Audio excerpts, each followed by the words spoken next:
New jams? Right there, Josh?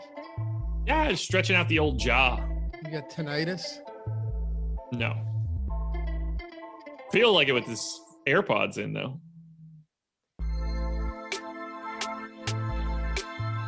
What's going on, everybody? Welcome back to the NBA Strategy Show. We're not going anywhere yet, apparently. Glad to be here. Happy to be with all of you. Happy to have you with us. I'm Dave Loughran. On the Twitters at Lofty_D. That's Lougy. Loughy_D. If you didn't know already, with me, as always, Josh Engleman at Josh Engleman. That one's so much easier. And producing today's show, Jordan Klein behind the virtual glass. What's going on, brother? I love that somehow my name is easier to say than your own name. Congratulations on that one. Well, I was spelling mine, saying yours. Hey, man, whatever. We take one day off from this show and immediately you're just useless. You should have let me know. I would have did the show myself. Completely unraveled, let me tell you. I've been making these fantasy football videos, and let me tell you, they are draining. But pretty exciting that football is right around the corner. And to me, it is. And I think once we get back to it, you'll have some fun with it. Hated it. You will.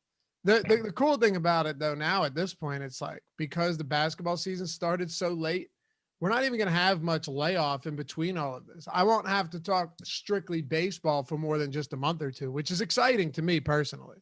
Yeah, July and August is going to be the dog days of summer for us in terms of content, because look, baseball is just not fun to talk about. It's not a good DFS. I like playing MLB DFS. I think it's a really fun lineup construction.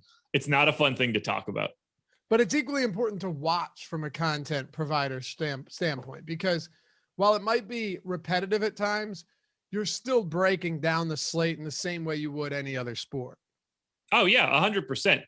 The tricky part is just like, look, Mike Trout is just a guy you could roster always, but individually, he's basically meaningless, and you're more worried about like the aggregate. And talking about that is so different than the way that you talk about every other sport.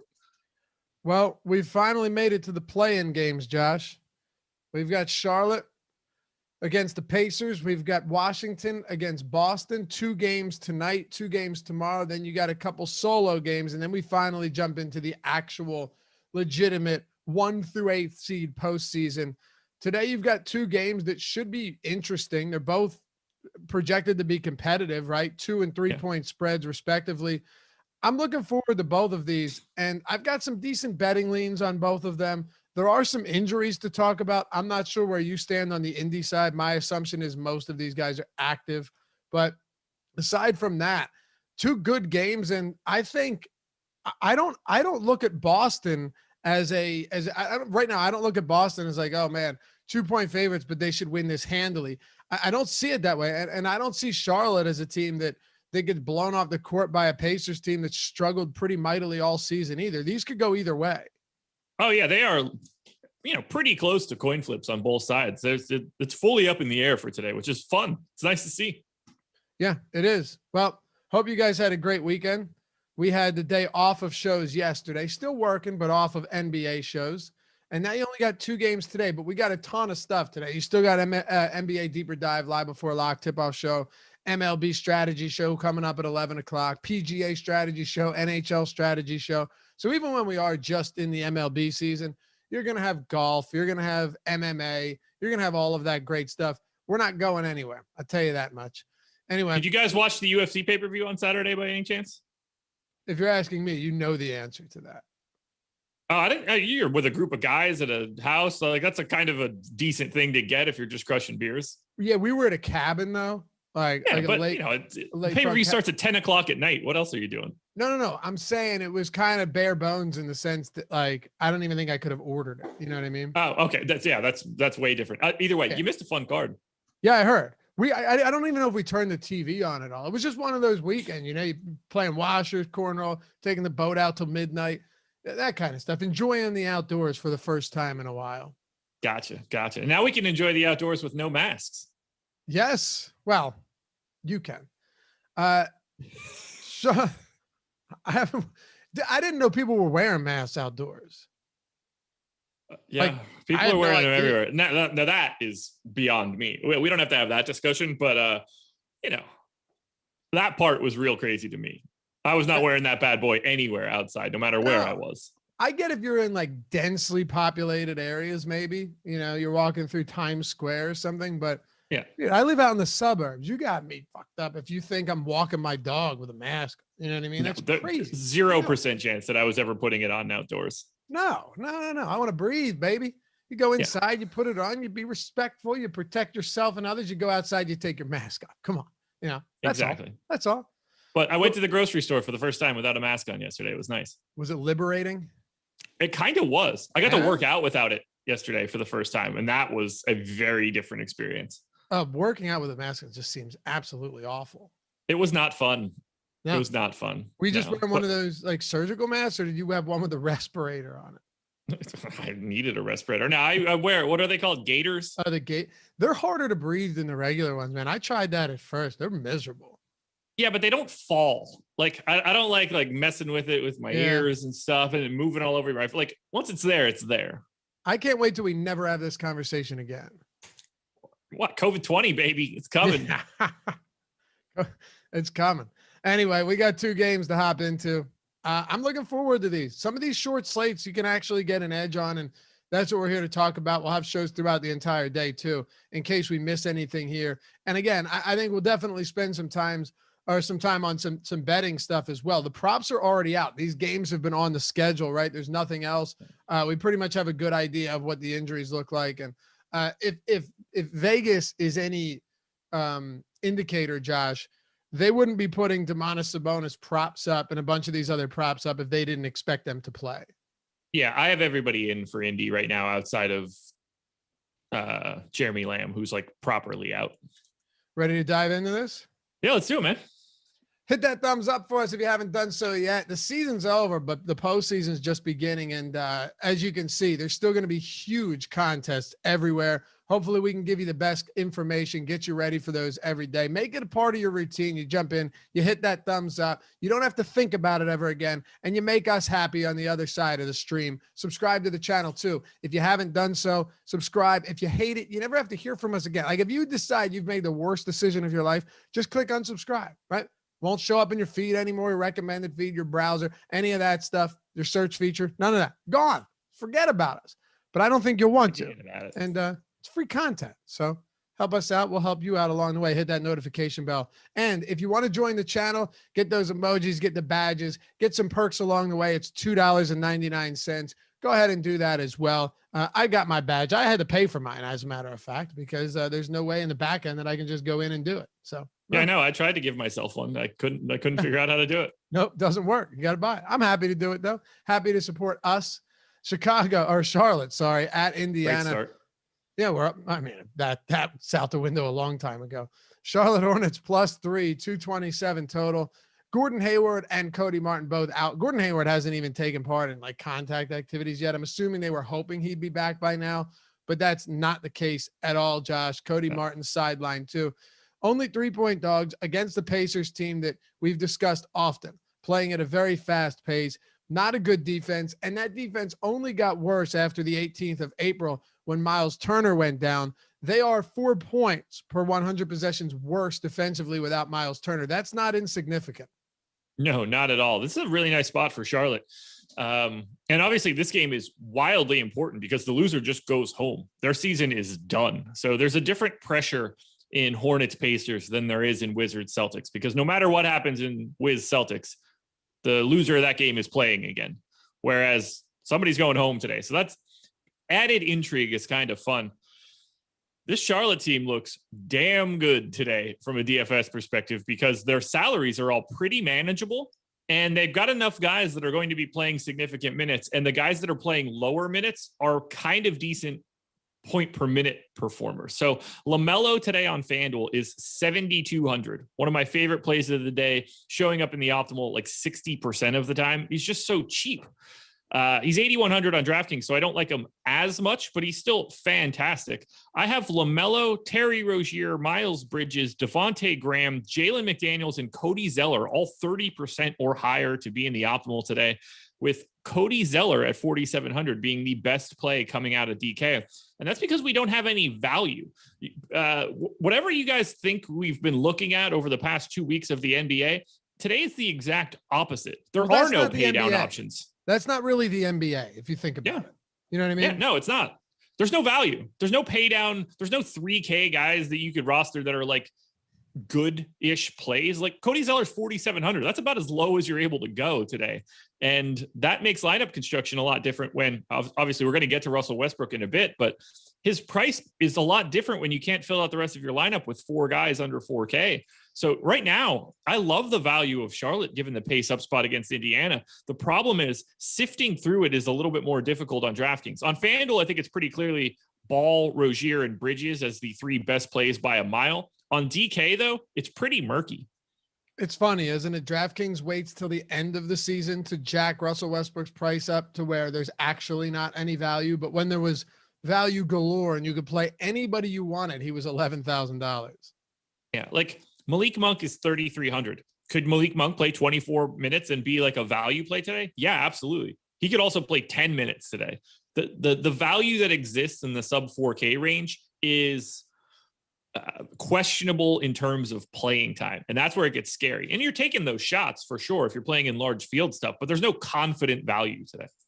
Malik Monk always seems like he's to an extent game flow dependent in that if he gets out there and he starts playing relatively well and whoever would be would be out there aside from him, I'm going to sneeze. Allergies around here are wicked these days, man. Like Malik Monk is not someone that Borrego is just going to decide to play a lot of minutes because of a matchup is what I'm saying. Right. Yeah. Like if he's shooting well and whoever it is off the bench or in the starting lineup, that would have been getting those minutes isn't playing particularly well, Malik Monk tends to get that run. But man, it's few and far between. And if he comes out there, doesn't look well, he's giving up baskets on defense, you might get 10 minutes from Malik Monk in any given game, especially in a play-in game where every second counts. I gave him 14 minutes. He's useless to me today. Now, I would say that the variability in his minutes is relatively high. That could be slightly different here, but he hasn't been getting a ton of time as of late anyway. So look, he's going to be like less than 1% owned, and one of those guys is probably going to blow up today. We just have no idea who that is. Is it him? Is it Edmund Sumner if he plays? We can name a couple other like sub 4K guys pretty easily. But LaMelo Ball is my dude today, at least on FanDuel at 7,200. That price is fun. Oh, but like there's another guy who he doesn't have to close for Charlotte today. And that would be kind of crazy, but it's not outside the realm of possibility. So I only have him in for 34 minutes, whereas I have Rozier and Bridges at 38. A lot of comments in chat right now about, fade Russ or you can't fade Russ. We'll get there. We can even talk about what these lineups look like with Russell Westbrook in it today, given what Josh just said, the fact that there's no value. I mean, look, you're talking Evan Fournier at $6,000, right? That is to some extent almost looking like value today because there's no one else. I mean, Zeller, Tristan Thompson, right? Marcus Smart, sub 6K. Value goes from being 3,000 to 3,800 to now saying, well, that 5,800 looks like a really nice bargain. So that's where all the value lies right now in like the 5K range. And that's where you're squeezing out little bits. Like we'll get to Boston in a bit where I'm just overloaded on them. But Ball, Rozier, Bridges, 3 guys north of 50% optimal on FanDuel for me. Bridges and Zeller are the guys that are standing out most on DK, but I think that I'll probably have 2 guys from Charlotte in like every lineup. the Charlotte Hornets are a really bad rebounding team as we make this transition over to the Indiana Pacers. Domantas Sabonis leads the league in rebounding since Miles Turner went down, exactly a calendar month ago, Josh. Yes. So he's averaging 14.1 rebounds per game. I'm not necessarily excited about his player prop today on rebounds, but I do want to throw it out there because it gives you an idea of what he can do today against the Charlotte Hornets.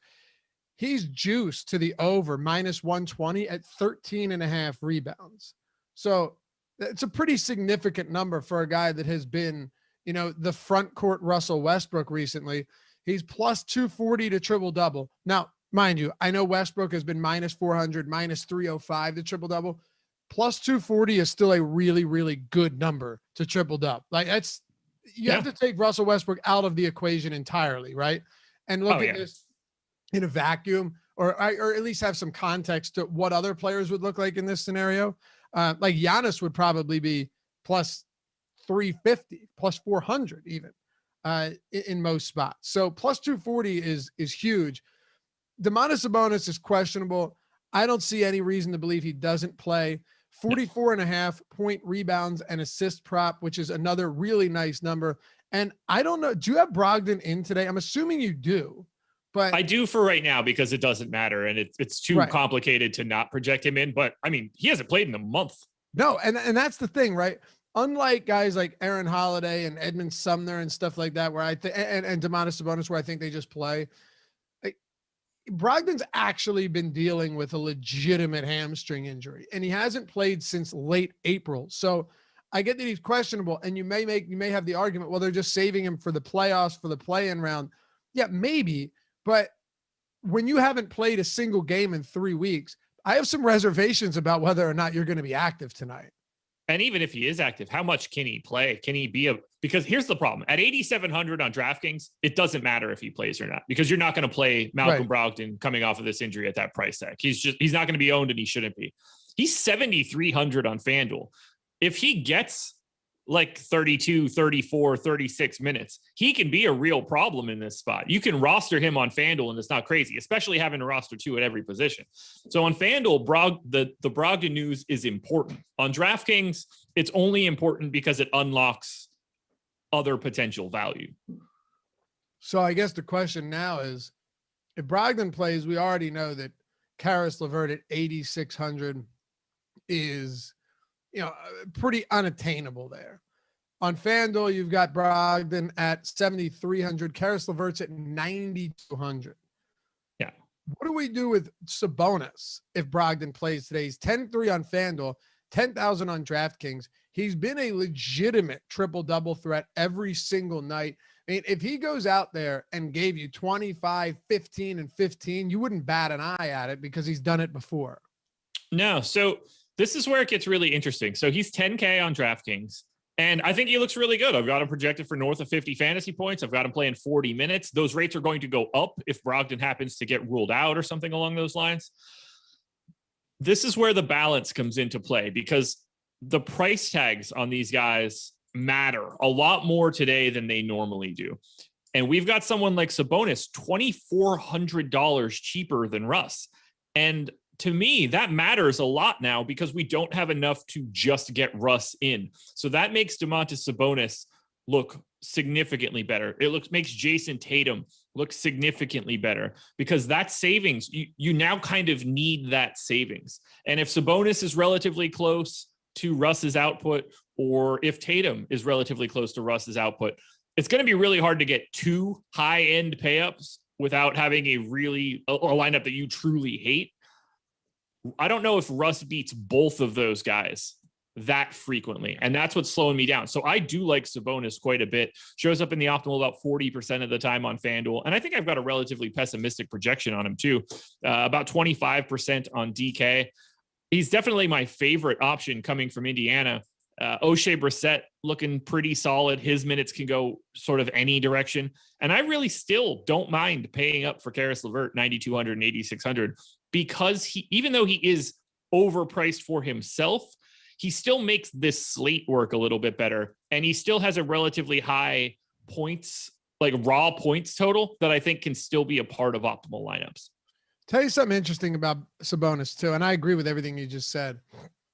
If you take Miles Turner off the floor for all of these queries, and you take Brogdon off the floor, Domantas Sabonis is a 1.44 DraftKings point per minute player. Solid number, right?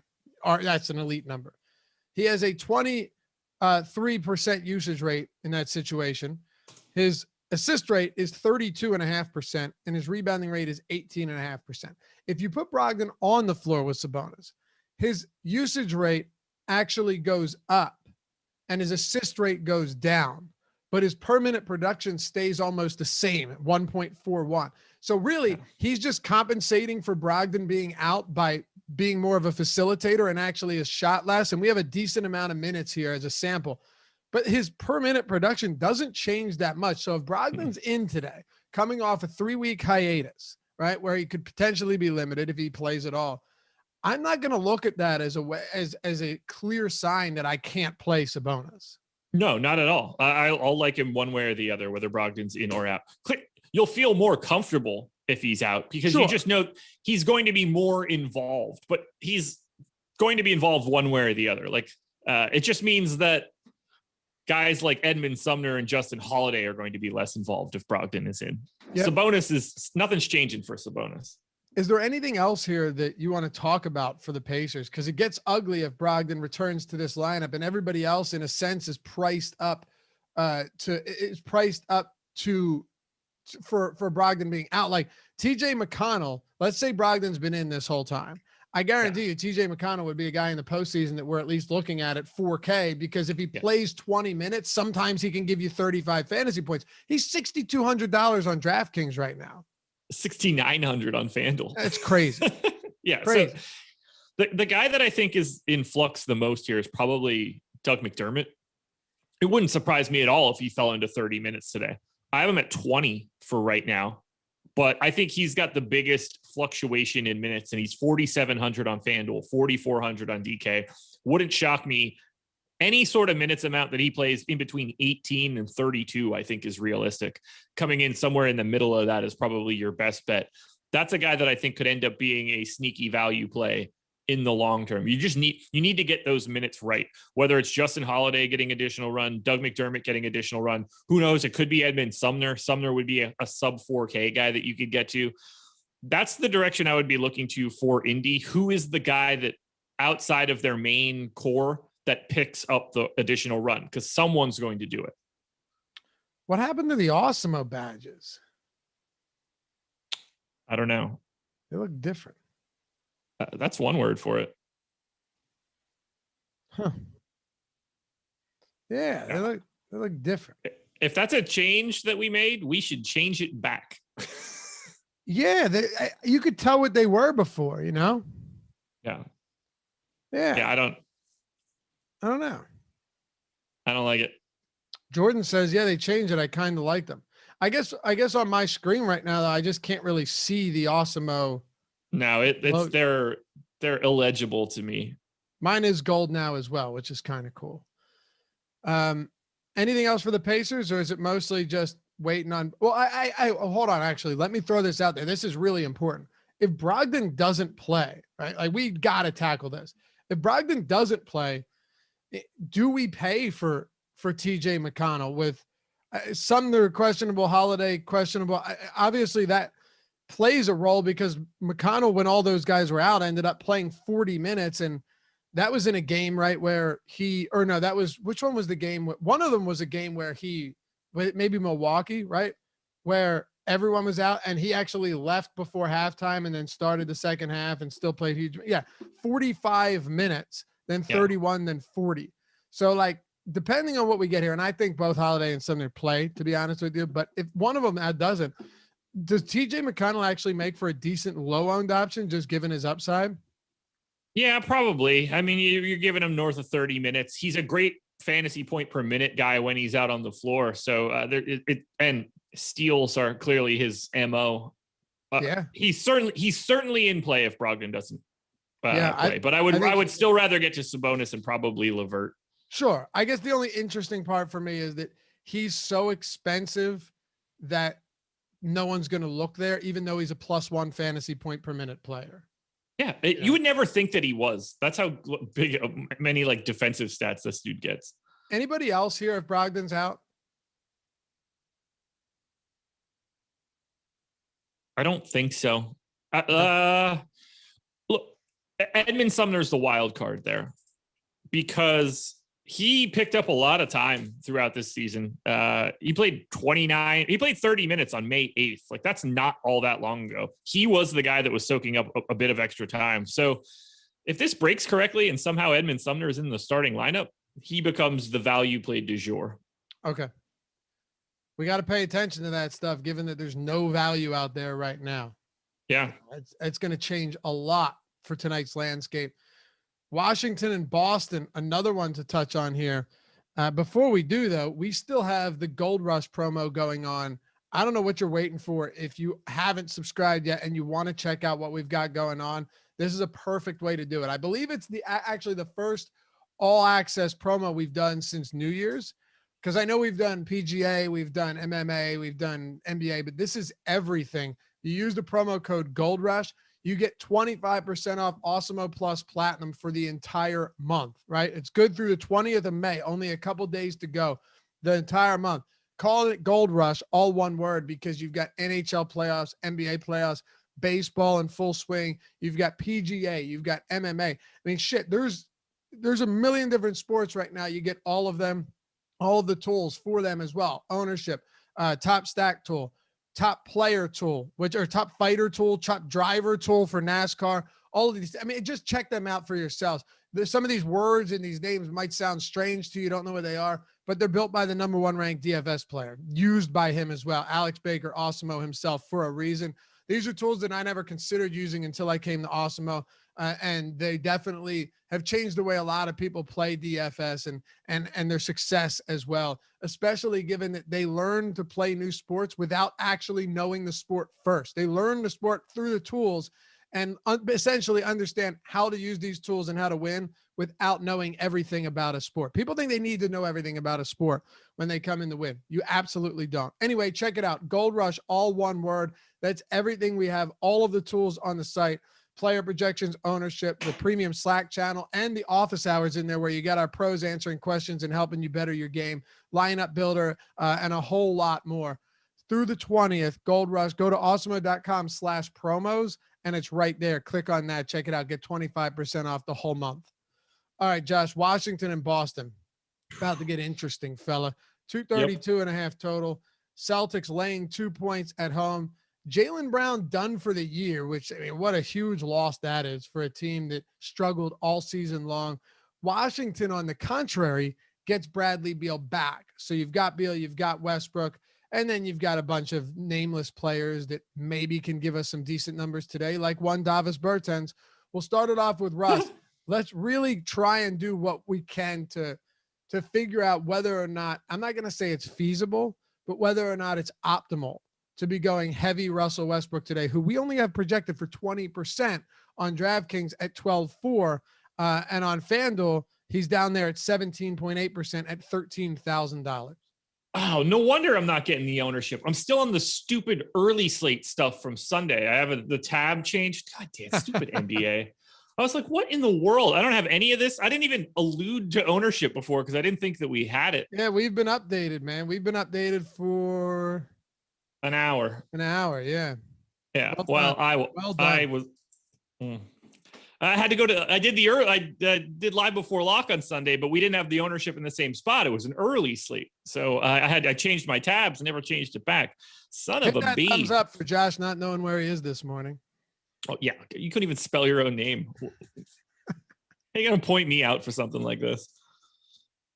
Anyway, Wizards. So Russ not picking up all that much ownership, and I agree with it. We looked through it a little bit on the process show today. Because he's 13K and 12.4, you end up having to give up like 8, 9, 10 points off the optimal for a lineup without Russ to a lineup with Russ. And I know that sounds crazy, but we became so accustomed to, one, having Bradley Beal not be on the floor and him having way bigger fantasy outputs, and two, the fact that you could roster him with no issue whatsoever because there's 15 different dudes 4,500 or less. That just doesn't exist today. You have to make some really big sacrifices to get to Russ. And I'm not trying to say that he's not a great play, because he could go for 80 and then you have to have him. But it's not so much that it's taking Russ that's the hard part. You then have to stick the landing with whatever garbage you pick too. And that is where it gets really difficult. Oh, you picked Alex Len as your pay down option? Well, great. Today's the day that Robin Lopez plays. Oh, you picked Howell Neto as your pay down option to go with Russ? Well, great. Today's the day that Ish Smith gets more run. Like, you have to get that second piece right on like 5% optimal type guys. That's where it gets really, really hard to get to Russ. I'm way more likely to get to Rui, to get to Bertans. I'm certainly more likely to get to Bradley Beal at 9K on DraftKings. 10K on FanDuel is a little bit of a tougher sell, but shooting guard in general is kind of difficult. It's the exact opposite scenario we have for Russ today. We haven't had this in a while. Someone just insulted someone in chat by telling him to eat dog crap. And I don't know why, but that's just a good old classic, Josh. Yeah, I don't know. I've never told anybody to do that. Whenever you hear eating dog crap, what do you think of? First thing that pops into your head, and not your Step Brothers. Step Brothers. There it is. Yeah. Yep. The white piece of dog shit. Right. Yep. Yeah. Normally that'd be a strange question, but I knew you'd pull through. Yeah. Great movie. The fact that Dan Stratford's never finished that movie is a travesty. That's embarrassing. I think I've seen it 50 times. Justin and I'll come upstairs, just throw the TV on sometimes, and it's on. Then it's followed by like what's the one with Adam Sandler and Rob Schneider and Big Daddy? No. Well, Mr. Deeds? It's funny because Rob Schneider's in every Adam Sandler movie. Kevin James, David Spade. Grown-ups. Grown-ups are gross too. But Step Brothers is one of the most fantastic movies ever made. I mean, it's just that good. If you haven't seen it, you're making a huge mistake. I've probably watched all of the outtakes, deleted scenes, like bloopers, whatever, as many times as I've seen the movie. 10, 15, 20, easy. It's worth it. Have you ever seen White Dog Crap? Yeah, of course. You have? Like crystallized all the time. white, like we saw. Oh, yeah, it happens in my yard all the time. Okay. Good stuff. You get one like alongside of the fence where you're not keeping your eye, and like you get back to it in like 2-3 months and it's just bright white. And then I always want to like lay down and touch it with my tongue. Oh, all right. Well, hey, one more thing. I always see, I know, I'm sure Josh does too. When you guys in chat say like the tools or these shows helped me win money and I've been crushing it lately. If I don't always get to it, I see it for sure. I always notice it. Sometimes it's just tough. But Velo said I was working a full-time job, full-time in college before Awesemo, but thanks to the tools, I've been able to just do school and live off the winnings. That's pretty awesome. I mean, that makes me happy. So, if you're in school and DFS winnings are helping you get through it, just pay those taxes, man. That'll come back to haunt you. You know what I mean? Anyway, we see all those comments and we're happy for it. And we'll get to Hall of Fame in a little bit. You'll see exactly how stoked we are to brag about everybody that wins here on the site. But let's keep going with Washington. When Bradley Beal comes in, what's up? This has nothing to do with our show. I'm going to read it anyway, though. All right. Well, that wouldn't be the first time. This is a quote from John Rahm. It's a Q&A for the PGA this week. The question is, can you imagine what kind of pressure Sungjae Im would feel that if he doesn't win a medal, he goes into the military? And Rahm said, wait, seriously? I'm sorry I'm laughing, but is that serious? The follow-up question is, the only way that Sungjae Im can get out of mandatory military service is to win a medal in the Olympics. And Rahm's response is, well, I would say if we're fighting for 4th and 3rd place, I'm open for bribing if he needs me to make a 3-putt on the last hole. We can always talk about it. I like Korean food. We can always talk about it. I don't know. Is he gonna get shit for that, or are we just? I hope it's just funny, but I mean, he wasn't trying to be offensive. He was just trying. I don't think he's being offensive at all. But I think it's interesting that he's talking about throwing a bronze medal in the Olympics to push Sungjae Im through, so he doesn't have mandatory military service. Like, does the Olympic Committee look at that and go, well, maybe you sit this one out?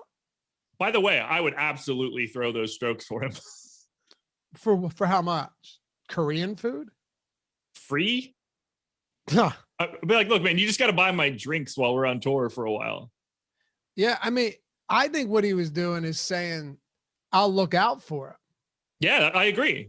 I would absolutely tank a bronze medal in the Olympics if I knew that a peer of mine, had to go into the military if he didn't get that medal. Is Sun Jun Im or whatever his name is any good? Yes, he is. He's not as good as Ram, but he's good. Like, can he actually medal here? Yeah. Okay. I don't know. I have no concept of what the player pool of Olympic golfers looks like. So, but yes, he would be live. Okay, least. That's what I'm wondering. Okay. All right. Well, good for you, John Rahm. You're looking out for your fellow humans. I like it. Could you imagine if it came down to that? Oh, they're on 18. Rahm, 6 months ago, John Rahm talked about throwing this hole. That'd be amazing. In this specific scenario is now in play. And Rahm's probably like, shit. It'd be the best if he just hold it. It's like, hey, look, I was gonna 3-putt, man. I can't help it. I made it from 170 out. That'd be amazing. It really wouldn't, but it would just be like a story for the ages. Could you imagine if you had to like win a DFS tournament to stay out of the military? It would suck. How bad is the South Korean military is the question, I mean, it's definitely better than the North Korean one. Exactly. Yeah. And I can promise you, medal or not, you're going straight into that shit in North Korea. Yeah. They don't care about golf. Do you have any thoughts on Beal being $3,400 less than Westbrook on DraftKings, which is pretty insane, but actually makes sense, and $10,000, so $3,000 less on FanDuel? The thing with me for Beal, like, this guy could rip off 40 points and give you 52 DraftKings or 52 fantasy points, because the peripherals have fallen off the metaphorical cliff with Russell Westbrook just gobbling up everything else outside of Bradley Beal's field goal attempts. The tricky part here is Bradley Beal's health, because if Bradley Beal wasn't nursing an injury, we are penciling Bradley Beal in for at least 40 minutes and potentially 42, 44. He's going to play the whole damn game. I mean, Scott Brooks plays him 38 minutes a game on a meaningless Tuesday in December. So that's what's slowing me down, because to me, I think you almost have to get to Beal over Westbrook, given the prices and the way that the slate is set up right now. But I'm just nervous about Bradley Beal's health in general. And it's making me nervous about Washington in general, or at least Russ and Beal, in terms of fitting them into optimal lineups, because we just have, look, there's a lot to like on the Boston side of this game. Boston gets the benefit of the pace up spot. Boston gets the benefit of facing the Wizards. The Wizards don't have that same sort of benefit. Boston's still an above average defense, even without Jaylen Brown. And it's, a pace neutral spot at best for the Wizards. So I don't like it, but I am much more interested in grabbing value from Washington in the Rui at 5,100 on FanDuel, 5K on DraftKings, ya boy Bertans 4,500 and 4,200. And then we need to dive into this conversation. What do you think happens to the center rotation for the Wizards? Do you think they continue running all three guys out there in playoff type games? Does this become just two centers? If so, to me, Robin Lopez is the first guy up for the Wizards. Scott Brooks feels like a guy that would be playing veterans more than he would be playing Daniel Gafford in a first game of a playoff series. But I could be wrong. Well, I mean, he clearly hates playing Daniel Gafford to begin with. So, yeah, it's tough to say. Like, okay, let me ask you this. How many minutes do we give Alex Len? Is this another first and third quarter rotation? Doesn't come back for the second and fourth? Like, that's what I'm assuming right now, because I don't have anything else to go off of.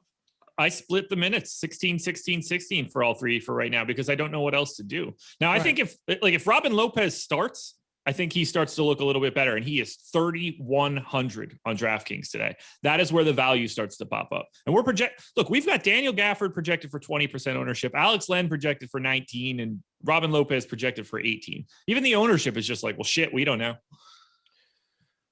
I have no idea. I know that Robin Lopez in 2 games ago, right, played a stint in the second quarter and then came back and played 10 minutes in the fourth in a blowout, right? I wouldn't say it was a monster blowout, as a matter of fact, but it was close. Maybe not. No, I guess you had Westbrook, Rui, and Bertans were all out there up until the final minute of the game. So I'm not comfortable saying that this is a 2-center rotation. No, I'm not.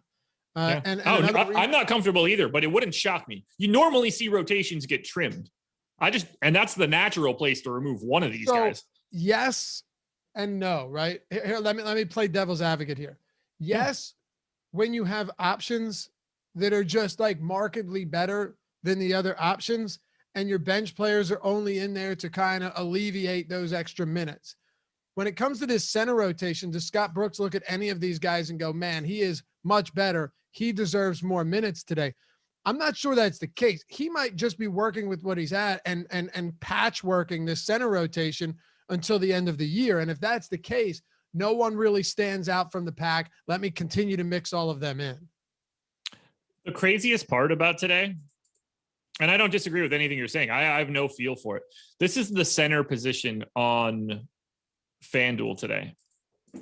There aren't any real centers that you're like, oh, cool, I'll play that guy. So getting this right. So Gafford's a power forward on FanDuel. So you don't have to worry about Gafford in the center realm. But we've got Robert Williams.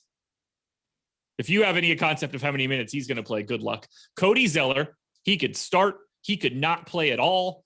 They could go to Biyombo. They can go to PJ Washington. No idea. Goga's not going to get enough time. And then it's Robin Lopez, Tristan Thompson, and Alex Len. Those are there are 6 legitimate center options that can play today. 7 if you think that Biyombo takes the Cody Zeller spot or splits minutes or something like that. None of them. Not a single guy on that list is like, all right, that's the guy that I want to have as my center today. Because every single one of them can play 10 minutes. There's no minutes median that you feel comfortable about. You're right. At all. And then I don't know how to hash that out. My assumption is play the guys that aren't getting as much ownership because I'm going to find value elsewhere. But even still, I'm not trying to hitch my wagon to Robin Lopez today at 4,500 on FanDuel. Dude, it's bad when Tristan Thompson and Cody Zeller are getting 46 and 37% ownership respectively. That's insane, even on a 2-gamer. It's what do you do with that kind of information? Because we're north of 80% ownership going to Thompson and Zeller. By default, someone else has to be a better play there. Yeah. I mean, I think it's Robert Williams, but he could play 10 minutes today. I have no idea what we're going to get from any of them, and that's kind of the issue here. So I was reading a comment from chat. Chris Lou says, this is the Disney Channel of DFS. I'm not even sure what that means. I'm going to take that as a compliment. I assume tons of people watch the Disney Channel, and we get watched more than everybody else in this industry. So, yeah, I think it isn't, but I'm going to take it as one. You know what I mean? Yeah, I don't know. I'm not sure I get it, but that means that there are a bunch of other DFS shows out there that are on way shittier channels than Disney. That's for sure. Yeah, well, we still got 500 watching on a 2-game slate, so we appreciate you guys sticking with us all the way through the season. Hit that thumbs up. That's the easiest way to support us here. I'll shut up after that, but just so you know, it really does help us a ton combating that YouTube algorithm. Hates the guys that aren't Disney, right? Like it loves the Disneys and the Foxes and the CNNs and the ESPNs, but here we are grinding our way to the top of the DFS world. Want to move to Boston here? I guess I should also say that you should probably play some Howell Neto, 4,500 on FanDuel, 4,600 on DraftKings, projected for no ownership. I think that changes as we move a little bit further, but he has been the guy that's playing a lot of minutes at the 2. He's in. So 5% owned Howell Neto. If that holds, which it won't hold, you should play him. Okay. Hey, all of these shows available in podcast form on the Awesemo Podcast Network, whether it's Spotify, Apple Podcasts, whatever you want. Any show that has a shelf life, you can check it out there. If you don't want to do it on YouTube, leave a rating and review as well. We really appreciate that. And while you're looking around, discovering new things, No House Advantage is the sponsor of the Strategy Show. And well, it's just a good place to play right now. When you're looking to build your bankroll, when you're looking to gain more funds in order to maybe take them over somewhere else and win $100,000, whatever you want to do, No House Advantage is a great place to do it because you get $20 when you sign up using the promo code Awesemo, AWESEMO, and you get all of the free tools at awesemo.com that we've built specifically for our partnership with No House Advantage. It's the player projection tool or the player prop tool and the optimal lineup tool completely free. No House Advantage, a peer-to-peer player prop format tournament style where you're taking player props instead of the actual player, but a player prop from that player, putting them in your lineup from a highest to lowest confidence rating and going up against other people, just as you would in any other tournament on any other site, guaranteed prize pools. And they've been putting up some bigger prize pools recently with, I think, like 5K up top on some of them. Really nice stuff. And you get your free $20 when you sign up and deposit on top of using all of these tools. No reason not to check it out. The largest provider of player props in the industry. And, well, why not use that promo code Awesemo? Beat your friends, not the house. Download it in the App Store. Win with player props today. All right, Josh, ready to wrap this one up? Let's do it. Let's go to Boston Celtics here. No Jaylen Brown. Robert Williams is probable for this one, which kind of throws a wrench into the works. But that doesn't matter because Tristan Thompson is still pulling a lot of ownership. Let's actually start here as a segue off of that center conversation and try and break this front court down before we get to the big dogs and Tatum, Walker, and I'll even throw Fournier and Smart in there. Yeah, so to me, it's pretty easy.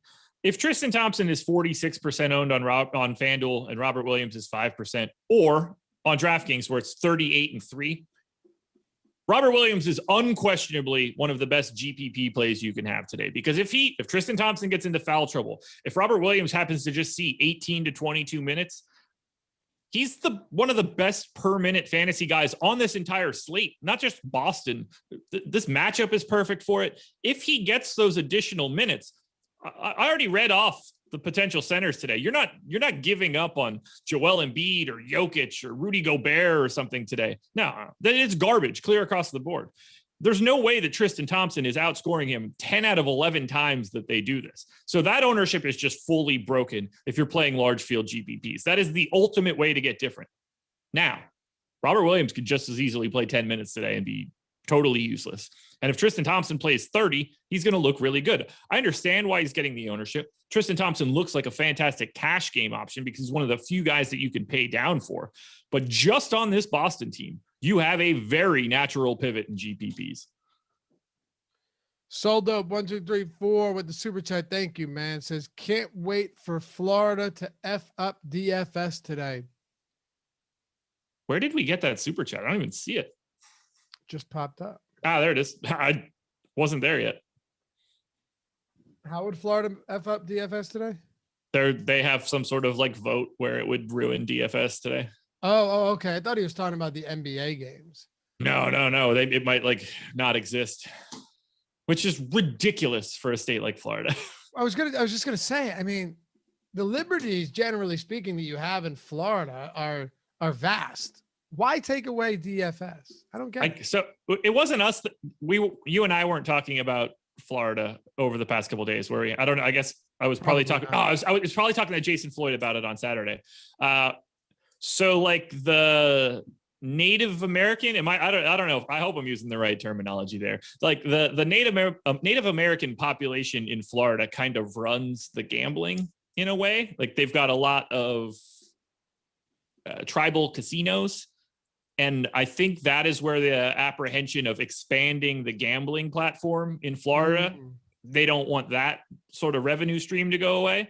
And I guess, you would look at DFS in this speak as another problem for that. So that is the way that it makes most sense to me. Okay. Well, hopefully you keep DFS because Florida is a lovely place and that would suck to not have DFS down there. VPN. It's a lovely place. Yeah, I love Florida. I mean, look, it's good, but I'd move to Florida in a heartbeat. Yeah, but we're talking about different things. I would not describe Florida as lovely. Why not? That would be the way that I would describe going to Montana.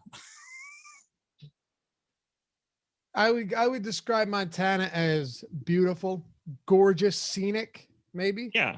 Lovely is not just aesthetics. It's not just what you're seeing. It's what you're feeling, bro.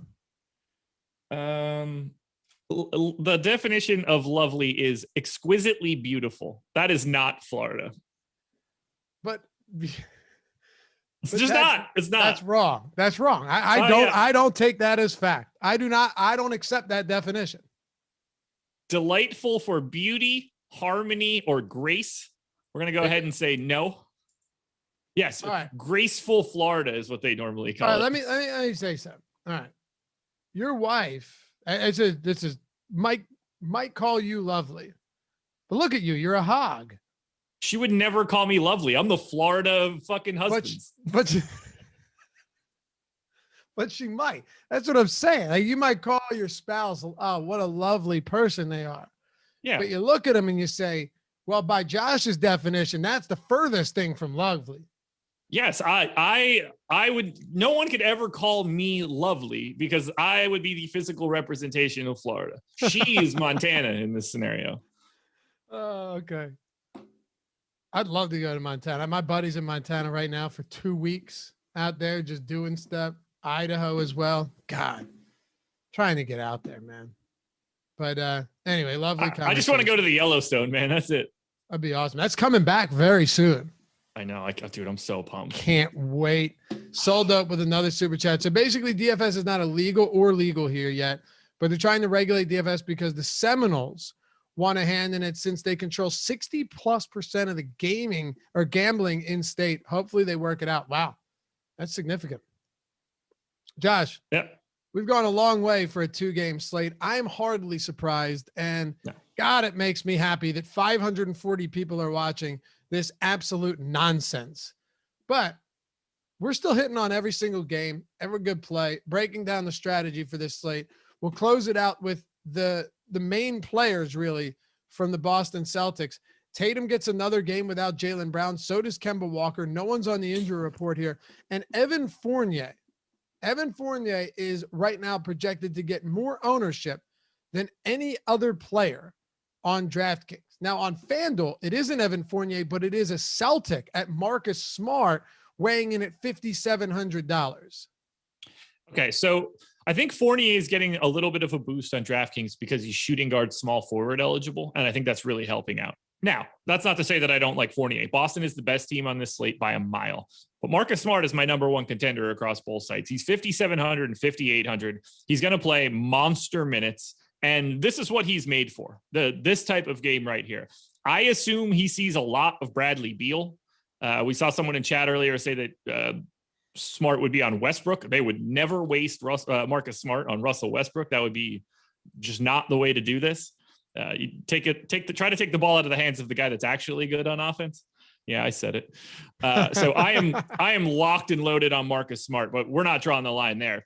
Kemba Walker, 8,200 on FanDuel. Love it. Think he's massively underowned. He's 7,300 on DraftKings, and I think he plays monstrous minutes here. This is as important as it gets. These guys are going to play a ton. So I'm loading up on Kemba. I'm loading up on Marcus Smart. I'm loading up on 10K on FanDuel, $9,800 Jason Tatum, because it's so much easier to spend 10K than it is to spend 1,300 or 13,000 on FanDuel. It's just easier. I've touched on the Robert Williams, Tristan Thompson piece. Fournier for 7,100 on FanDuel is a pretty tough sell, and he's still pulling a ton of ownership. But Fournier for 6K on DraftKings, ultra easy. I don't think that anybody outside of those 6 guys are relevant for Boston. I don't think that Semi, Nesmith, Pritchard, Grant Williams can fall into enough minutes to be relevant here. But that just makes all of the starters and the center rotation that much more important. You know, it's funny because a nice succinct breakdown there, but Evan Fournier was really awful, right? Yeah. And then since the start of May, the shooting began to return. The volume started to come back a little bit. His usage since the beginning of May is only 20%, but he's at 1.14 DraftKings points per minute over that span. Now, I'll be completely honest with you. That's a little bit concerning to me because it just proves that he's been way too efficient for his own good.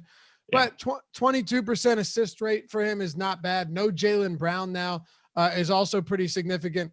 And you've seen his shot volume come up over the final handful of games this season. So it's almost like he just slowly worked his way back to where he needed to be. And And I feel okay about that going into this slate. I know he's expensive, but listen, this isn't just, or I'm sorry, not expensive. I know he's popular. He's expensive on FanDuel at 71. Yeah. But even on DraftKings, he's not expensive. He's popular. He's very popular. But you have to figure that it's a 2-game slate. He's facing the Washington Wizards in a great pace-up spot against a bad defense. And it's just tough to get away from something like that where you check off all of the boxes for someone like Evan Fournier, who's finally actually playing better basketball on top of all of that. Yeah, I have nothing to say. Like, his rates are really tough to peg down. His usage has been all over the place. His quality has been all over the place. I basically have him projected exactly like he's been in his life. Not anything for Boston, just sort of the normal 0.9, 0.95 fantasy point per minute guy. Only he's going to play 36, 38, even 40 minutes potentially today. Who the hell knows? That's enough for me, especially with that positional eligibility. I think the Wizards win this game outright. I hope you're wrong. Why? Because I would rather Boston win the game. But why? Because I like Boston more than I like Washington. I thought you have no fandom. No, I guess I should be more specific. Calloused heart over there. No interest in anything. Apathetic to the world. I just think it's more fun if Boston is playing. Who they play? Who's the 2 seed? Is that the Nets? Yeah. But the Boston against the Nets is more fun for me. Is. But like, do we have a misconception when it comes to Boston, just considering them as good as they've been in previous years and they're just going to get back there? Oh no, they're going to get waxed. No matter who wins this game, they're going to get their asses handed to them in the first round. So I'm not like blind with delusion here that I think Boston has any chance. Look, Boston has a plus 1.6 point differential on the season. Their demise, obviously they had a down year. They're not nearly as bad as people think they are. They've been above average team. They just happen to lose 3.5 games more than their point differential shows that they should have. They're borderline top 10 offense, top 10 defense. It's not as bad as it seems, but they can't win anything without Jaylen Brown. I agree. Josh, we'll close it out with this top fade of the night. Now, when I say fade, I don't mean you're going to have 0 of them, but I'm waiting for Russell Westbrook to leave your lips. Speaking of things like that, did you happen to catch my all NBA teams that I tweeted out yesterday? I did not know. Jimmy Butler, first team all NBA for me. You've really come around. I love it. Makes me happy. Where was Chris Middleton? He didn't quite make the list. Oh, nothing. I had someone then tweet me being like, yo, Jimmy Butler, there's no way he's all NBA first team. Like, you're an idiot. And I was just like, wow, it's cool. We've come full circle. The tables have turned. How great is that? Where'd you put Embiid? All NBA, second team. Here's the controversial. You put Jokic first team? I had to. It's just so much more playing time. Here's the big piece, the piece that had people losing their minds. I have Rudy Gobert ahead of Joel Embiid in the MVP race. Okay. Yeah, that's he played more than 500 minutes than him, 71 of 72 games. 500 minutes at 36 minutes a game is north of 15 full games. I can't reward someone. You have to be out on the floor to provide the value. So that's why I have Embiid higher than him in all NBA, where I think the per minute stuff matters a little bit more. But in terms of aggregate value, Gobert, the fact that Gobert was out there for all but one game today or this year, anchoring, and let's be clear, we all know that he is the reason that Utah's defense is a top 2 defense in the regular season. Bar none, he is that reason. I gotta reward that. I'd put LeBron ahead of Luka all day. It's a playing time thing, man. It's like 800 minutes or something crazy. It's really hard to reward those guys that played so much. Oh, biggest fade, by the way. Yeah. Cody Zeller, I guess, just because that can go so many different directions. I think he'll be good if he gets those minutes, but like he could just as easily not get those minutes. All right, that'll do it. 2 games, about an hour here. Bing, bang, boom. But before we go, a little bit of Hall of Fame action. We had some big wins yesterday, or I guess this weekend, for the Awesemo Hall of Fame crew, rocking that avatar. You want to be on the wall, the Hall of Fame with Awesemo? You want to get a free month of Awesemo Plus, $100 value? All you got to do is download the Awesemo profile pic at awesemo.com/avatar. Tweet your wins at Awesemo HOF. Include Josh and myself in there because, well, want to congratulate you as well and win a free month of Awesemo Plus Platinum. You got to do it. Why not? What is there to lose? Here you go. Dave DeRemer, this guy, man, always in here in the room, always on Twitter, hanging out with us. And I love to see it right there. Rubric 6K up top. Forgot to post the takedown for Saturday. Been a decent week so far. Just can't beat being on Team Awesemo.